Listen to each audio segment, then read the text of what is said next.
Hello and welcome to K-Stop, the #1 destination for all things K-pop news, music, discussion, and more.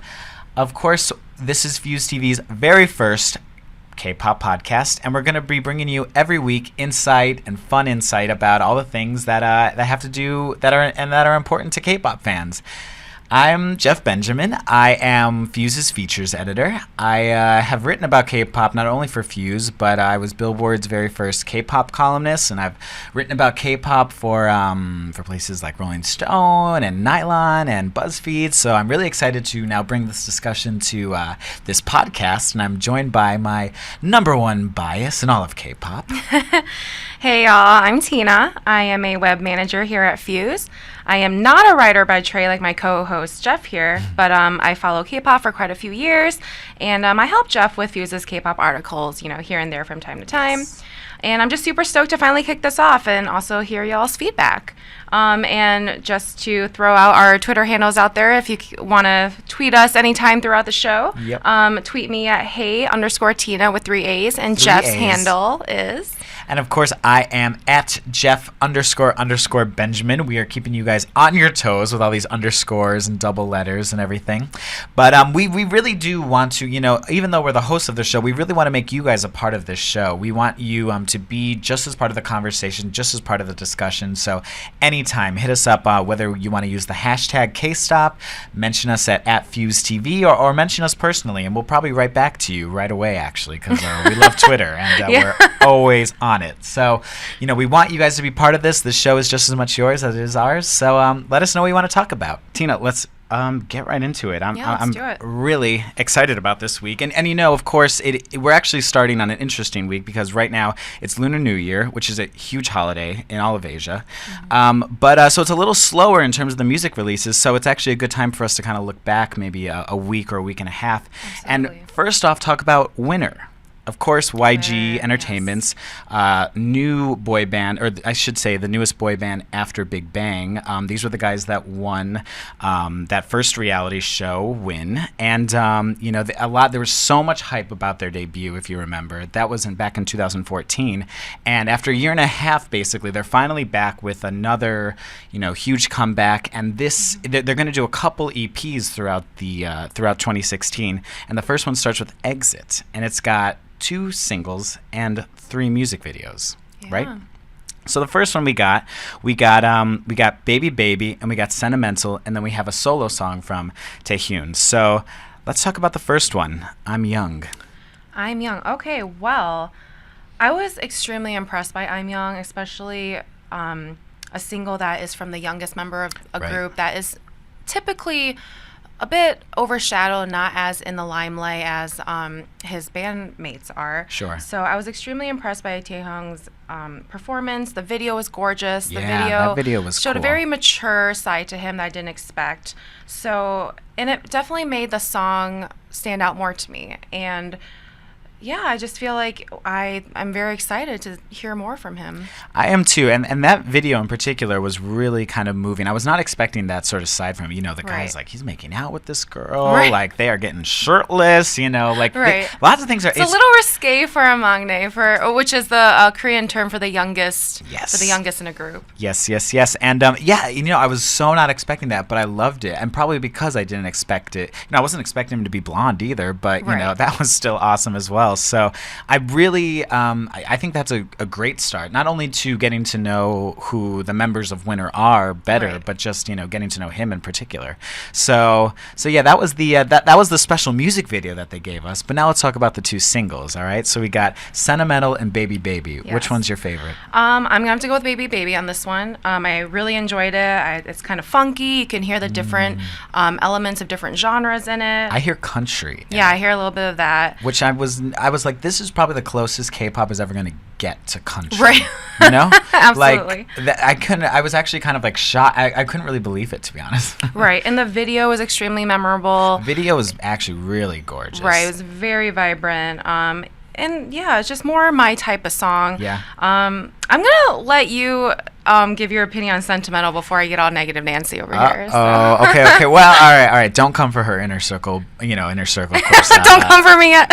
the winner fans, of course. But Sentimental. That is, I definitely think Baby Baby is more striking. Definitely more of a change in terms of what you would expect a K-pop boy band to release. But Sentimental is definitely got that rockier sound to it. Something maybe a little more expected. I also liked the video though. I thought it was very fun and they're kind of doing those dorky. It's very colorful. Doing dorky little moves, which I love. I'm always a fan for boy bands being dorks. So I was satisfied in that way. It was fine. Yeah. I mean, it wasn't bad. It was just to me, being a fan of K-pop for so long, it's nothing that I haven't seen or heard before. I mean, I can appreciate the rock edge to it, but to me, it was almost like a goofier, funkier FT Island almost. Interesting. I just felt like it was the weaker single of the two. Okay. Yeah, but the video was fun. I give them credit for that. All right. Well, of course, you can tell us what you thought of Winner and what you're feeling with this comeback. I'm particularly excited to see because these guys have said this isn't the only EP or album we're dropping this year. We're going to show lots of different styles. I think they tease things like dance and R&B. Right. I want to hear Winner go dance. To be honest, I think that would be so kind of interesting. This is a very interesting group. Lots of talents going on. So. I'm excited. So tell us what you're excited or not excited about Winner. Which concept are you here for? Or not here for. Or not here for. And, hashtag K-Stop or hit us up on Twitter, of course. So, yeah, there you go with Winner. Let's move on now to another group that's making waves is none other than our girls 4Minute. Woo! Of course, Cube Entertainment's biggest girl group. Yes. For the longest time, they were the only girl group on that label. And everyone knows Hana from Gangnam Style, from her own viral videos. And 4Minute's back now with this new single, Hate. This is from their new EP, Act 7. And they got Skrillex to co-produce this one. And I heard this track for the first time, and I actually watched it with the music video all at once. I think I was playing in my apartment, and it starts out kind of moody, kind of melancholy, some hip hop vibes. Yeah. And out of nowhere, this ridiculous beat comes in on the breakdown, and the beat is so Skrillex. It's so Jack U. Probably would have shown is probably was a jarring banger. Jarring banger is perfect way to describe it. It's just it comes out of nowhere. Right. Almost a little too jarring in my opinion, to the point that sometimes I couldn't actually hear what the girls were trying to say underneath the beat. Right. It's very overpowering, that's for sure. Right, but honestly, the more I listened to it, I kind of got it. I got what they were going for. It was kind of like this, let's flip it on its head. Yeah. Let's mess with people's minds. I loved that. And, I loved how it does start, so it almost starts like a ballad almost. You got Gayun, which is the group's main vocalist, singing this really soft, hush, nice thing. And then later in the song, she's actually giving a much more punchier kind of impassioned performance, which I love too. Right. And then, but then this crazy beat, which is so out of nowhere, but I really do love it. And this is a recent development. This song was actually, they got played on Beats One. I was actually not aware of that. Yeah, no, they played the song on Beats One. Just something crazy out of nowhere. They're like, we love this record, we're gonna play it. And Skrillex of course has his own show on Apple Radio. Right. And that was just so cool to see. People also embracing this really kind of, in my opinion, out there track. But that's so cool to see that, it really did grow on me as well. And I think it is going to be jarring, but it's also remarkable. You don't forget a song like that. Right, yeah. And, it's kind of got that schizophrenic vibe to it, but it really gets you hype. It immediately grew on me. It really took me only one, at most two listens to really, be on board with it, I think it's dope. The video's dope. The girls look fly as usual. I really appreciate the stark contrast between all the red and the white in the video. And it's just it's a very bold sound and look. Yeah. So aesthetically, I really, really love this comeback and this concept in general. Now, the group's leader, Jihyun, who looks amazing in Yes. this comeback, by Oh, the way. I meant to throw in. I'm very happy that she's getting more Yeah. camera time because that's always been an issue. You know, no shade toward Q, but that girl deserves some more love. Yeah, no, and she looks awesome. Really, they really did an awesome job to make sure everyone got some Yes. spotlight this time. But, you know, she gave an interview right when the album came out and said, you know, kind of our contracts are up for renewal this year. We're kind of going to decide, you know, based on how this release does, you know, if we're going to kind of continue to keep going as a group, which, you know, we'll talk about how it's doing on the charts maybe a little later, but at least on the Korean charts, it hasn't been doing amazing yet. Okay. And, you know, sometimes 4Minute, their singles are slow burners. Sometimes it takes people a minute to get into them. Right. You know, the international response has been good, and we'll talk about that a little later, but I'm really hoping that this can't possibly be the end of our 4Minute girls. Yeah, they've been one of the few extremely consistent acts for me. 100%, yeah. You know, there hasn't been anything extremely disappointing from them. They've had a lot of great tracks, so it would be really tough for them to, you know, cut ties with Cube and maybe go in a different direction, but we'll have to Sure. see. Hopefully the fans respond well to it. Yeah. You know, I 100% agree. You know, you look at songs like Volume Up, you look at songs like What's Your Name? You know, Crazy was by far one of the, I Yes. thought, one of the best Yes. K-pop songs of last year. I thought this was a very solid follow-up to Crazy. Yeah, definitely. So I thought there was no way they can top Crazy. This is the best track ever. It's like Crazy on steroids, Yes. but like also like Crazy's like angry sister, Yeah. like pissed off on steroids. So I think we love it. We want to hear what you guys think. Let us know what you think of Hate and you know, the new EP, and you know, what do you want to see from What's the future of 4Minute? I'm very curious what you guys have to say. Let us about know. that. And then last but not least, on the music front, we have none other than Girls' Generation's fearless leader, Taeyang. Of course, and she released this new song called Rain, and this is actually the first single of many singles that we're soon to hear from SM Entertainment, who just launched their new sort of, it's called Entertainment Digital Music Station. This is the first song from this new product that they're putting out, and they promise that they're going to put out a new song from their company every week for the next year, rather. So we hear this, and you loved I. I love that song. I still love it. I think I play it like once a day at least. It is that was also one of the best K-pop songs of last year by far. Really awesome. Really excited to see what she brought this time. And you know, it's a different sound. It's not that same kind of pop rocky, Right. folky sort of sound. It's something different. It's maybe something a little more expected, I would argue, from her. I completely agree. I like that it has a little bit of soul in there. It's a yeah. smooth, mature sound, but it's something we haven't heard from this ballad singer. She is in her comfort zone. This is what she knows best, and she knows she sounds good singing this type of ballad. Yeah. And it's consistent with her aesthetic, and it was a nice song. Totally works 100%. You know, it reminds me a lot of IU's music. Very just kind of that Kinda mellow. light, Yeah. mellow, a little bit of jazzy in there. Yeah, it's good chill music. Yeah. Totally good chill music. The music video is actually my favorite part of this whole Yes. kind of package.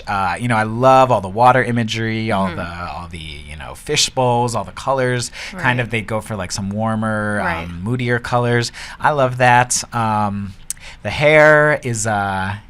Is it growing on you? It's growing on me. It's growing on me.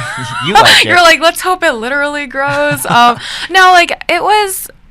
I didn't dislike it. I think she's cute and she's Yeah. pulling it off in the video. Some scenes I thought the hair was rocking more for her than others, but yeah, I think it was a solid single and release. Yeah, the hair is a big talking point among fans. So, Yeah. so we couldn't disregard It does. it. Of course, though, we're all about the music. So let us know what you think about the music video. Let us know if you want to know about the hair. You know, always use or let us know about any of the releases that we chatted about today. Or if you prefer I over Rain, yeah. vice versa.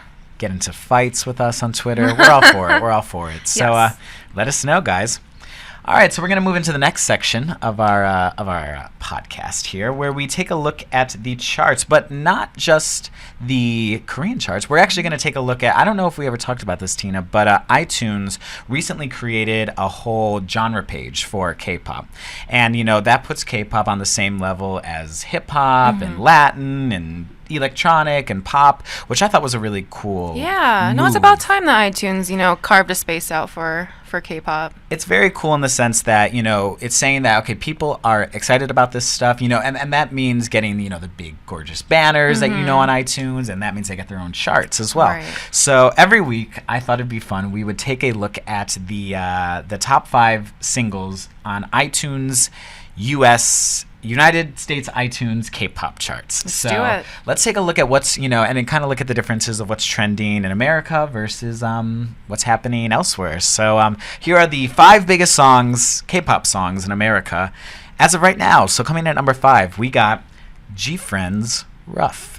Now, G-Friend, of course, is one of the newer K-pop girl groups that are really making an impact on the scene. I was not expecting to see them this high. Rough is their now 3rd single. These girls debuted in January of last year. And here they are with their latest single. It's top 5 on US iTunes. The song maybe came out 2 weeks ago. Still charting high. It's got that really kind of happy synthy sound, the very same sound that we really heard from like Girls' Generation, like very early in their times. And I love this one. It took me a while to kind of get into them, but it's got it's a bit of melancholy into it. It's really nice for the winter. I'm feeling this one. Yeah, I'm excited to hear more from them to see where they go from here. I think they're one to watch for sure. Absolutely.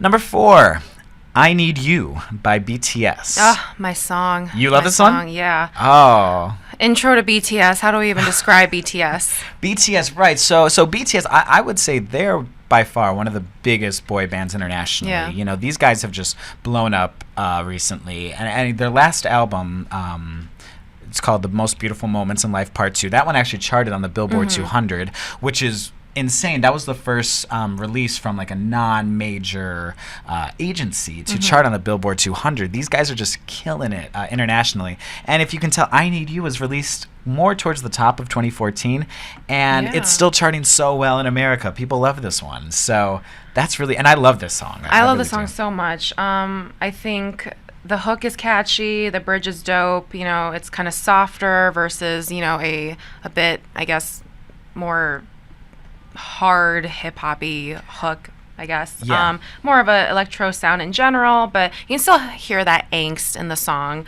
Totally.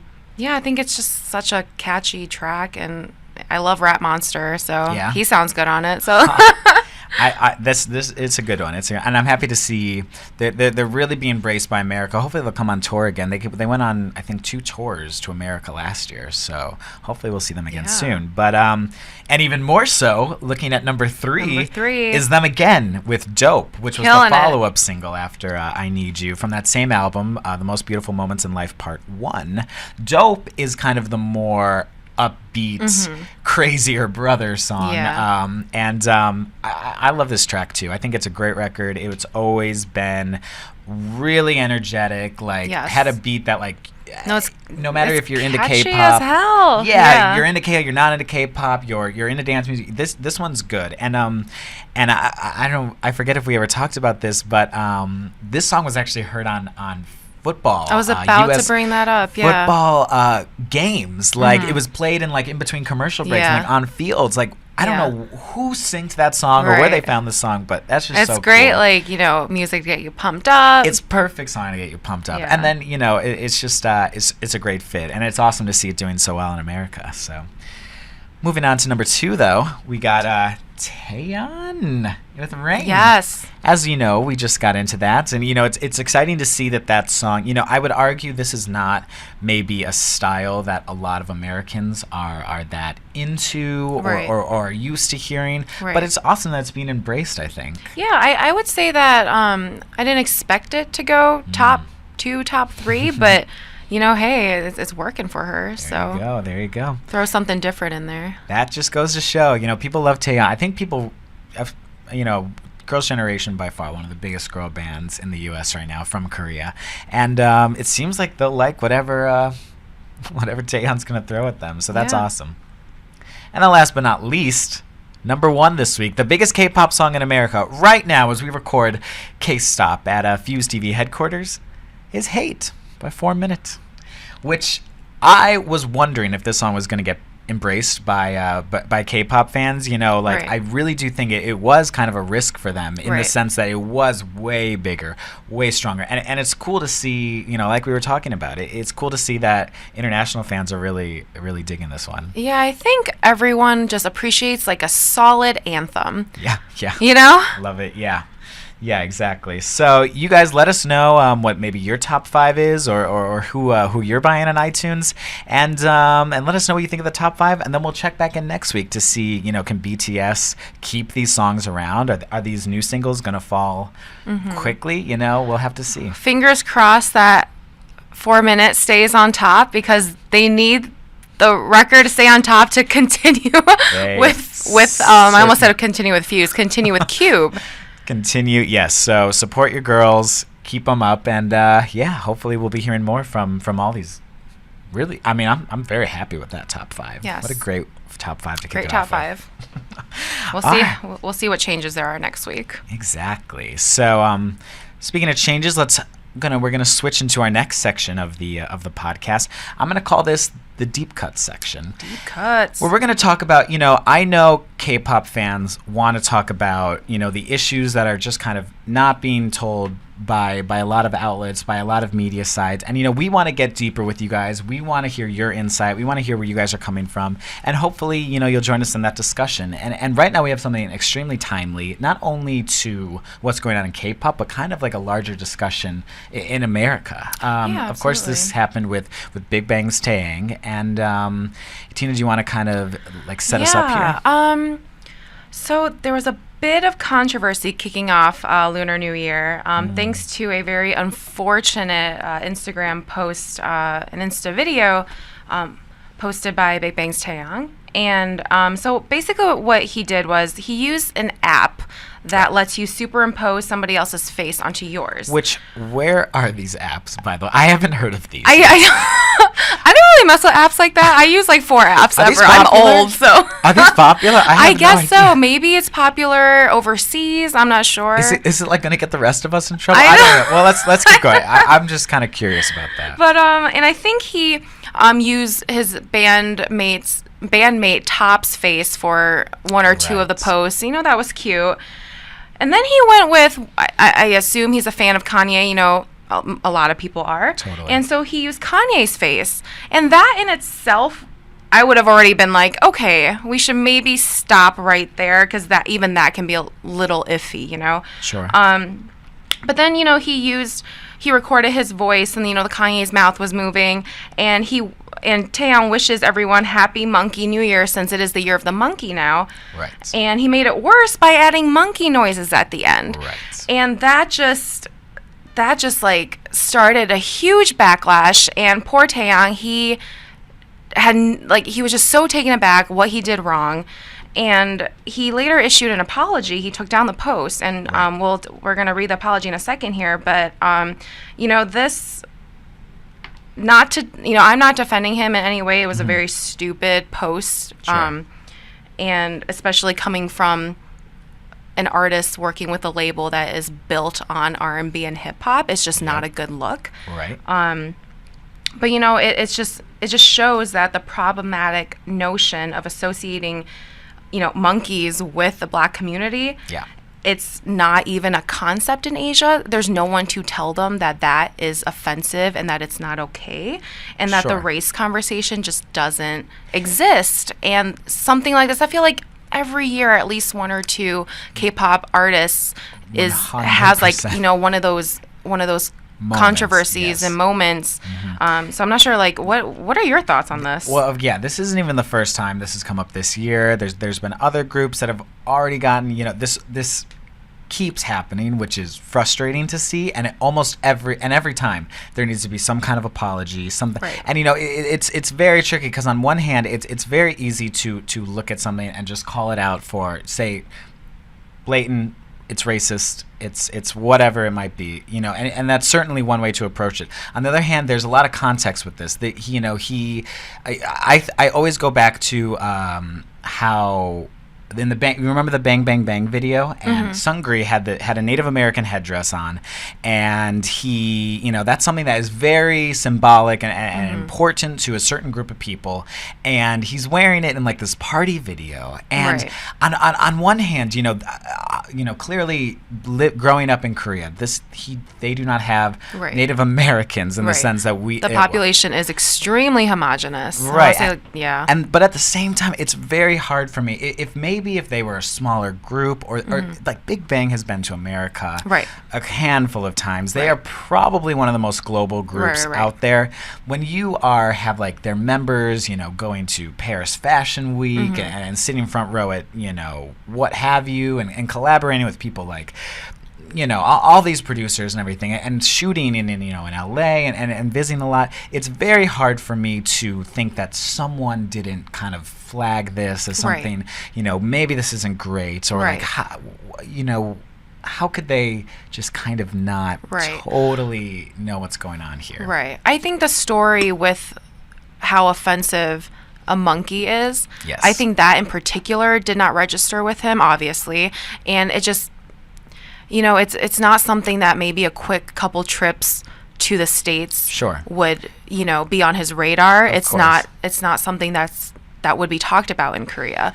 So and the thing too to remember is that, like, you know, if it was the year of the snake, or if it was the year of the chicken, or the rooster, what have you, and he still made those, like, would he make those same, I'm assuming he would still kind of give the same greeting and give the kind of, you know, same thing. You know, Taeyang I think he's talked about Kanye utmost respect, like, loves the guy. I think he talks about, like, wanting to collaborate with him all the time. I don't think there was any intended ill intent malice in there, here, of course, but you know, it's still it's very frustrating that this keeps happening, and it's certainly not the first time this has happened, and it's certain I can only hope it's the last time, or one of the last times, because it does keep happening, and there's a lot of course, hip hop culture totally influences K-pop and K-hip hop.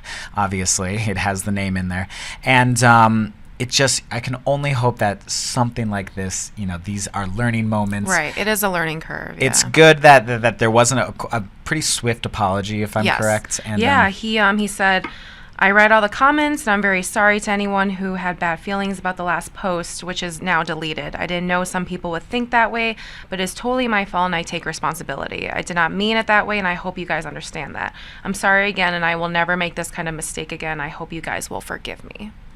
Right. So, took it down. You know, a lot of times we see these sort of things, you know, on television. And they're there forever, you know, or it's you know, something that is or in a music video, like we were talking about with Bang Bang Bang. Yeah, I'm glad he reacted quickly. You know, he is acknowledging that he messed up, and I think that is a big step, because I think in K-pop, things like this are glossed over, or swept under the rug a lot. So, you know, we'll see what happens, and hopefully, you know, this serves as an example to other artists. Yeah, totally. And I do think it can certainly, and I hope it is a learning moment for kind of the Korean community in general.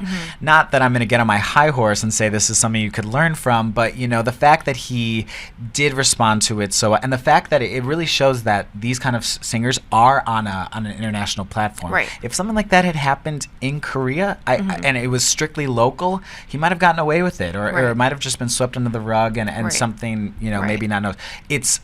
It's a good thing, I think, that it was noticed by the international community, and people saying it sparked conversation. That's a good conversation, I think. And we want to have a conversation with you guys too. What do you think about this? You know, where are you coming from with this? Where do you think Taeyang is coming from with this, we'll feature some of your comments on the show next week, because we know you K-pop fans want to go deeper about this stuff, and we know that there's deeper topics out there. So let's get talking, let's get discussing, let's talk about the important things. So and do not hesitate, again, to tweet either of us about anything we discussed today on the podcast. Please also shout us out if you like something you heard, didn't like, what you'd like to hear in future episodes. Again, Jeff's Twitter is Jeff__Benjamin, 2 underscores. Yes. And don't mine forget is mine's Hey_Tina, 3 A's. 3 A's. Don't you forget them. A's. We're just making it hard for you guys. But of course, you can find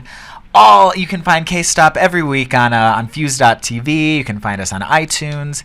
You can find us wherever you can find all your other favorite podcasts.